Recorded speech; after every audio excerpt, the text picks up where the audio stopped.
In regards to communications, really, I think there's been a very big change in terms of how communication and PR is being perceived. Recent events in Egypt, which have infiltrated other countries in the region, have really highlighted the importance of communications not only to external audiences, but also to internal audiences. So I think with the very unfortunate political events, this has become a major focus on everybody's agenda. I mean, I think social media is basically a verification of our responsibility to really understand that everybody has the right of expression. There's the freedom of expression, and social media, I don't think, should be controlled, or any other form of communication should be controlled. As with everything else, it needs to be regulated, so we ensure that we have productive and tangible results being generated instead of having chaos. More than 50% of the demographics in the Middle East are under the age of 25, and obviously there's a huge following from the youth on social media. And I think they've been able to successfully utilize the various functionalities of social media to convey their messages, which they might not be able to do in a more public or closed forum. I mean, I don't think we're going to pass social media very soon. I think social media is still relatively a very new field. I think a lot of people are still experimenting with what social media can do for organizations and for individuals. And there's a lot more to explore. I think it will continue to change, evolve, and become dynamic. I don't think it's going to become outdated or mundane anytime soon. It might reach that level of saturation at some point in time if there's no innovation.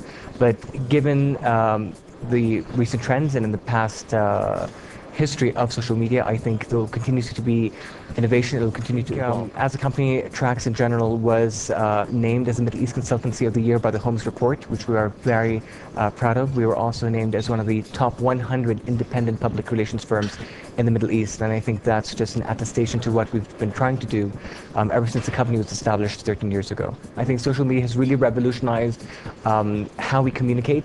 I think unlike the former models of communication which have been practiced by whether individuals or by companies, where it was more of a very one-sided approach. With social media, there is dialogue, there are conversations.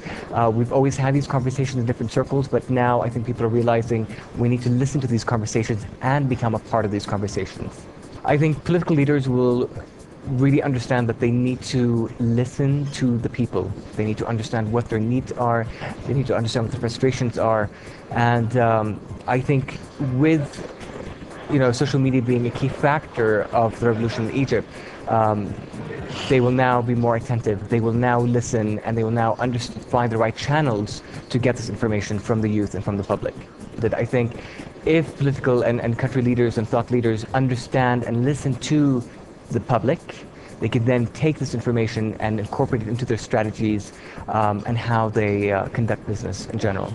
Okay, if you could tweet right now, what would you do? If I would tweet, I'd say, what a wonderful discussion we just had. Davos is fantastic. Looking forward to next year. I mean, communications is fundamental.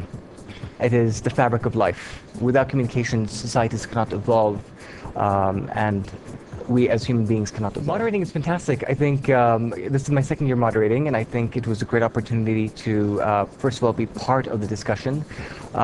It kind of allows the moderator to take a back seat and see a bigger picture of what's going on, and then channeling the questions from the audience. And I think if you're really passionate about what you do, I personally love what I do as a PR professional, and I'm very happy with that. Yes, there are challenges, but these are challenges that we need to overcome together as an industry. I wish Davos Forum every success, and look forward to an even bigger and better forum next year.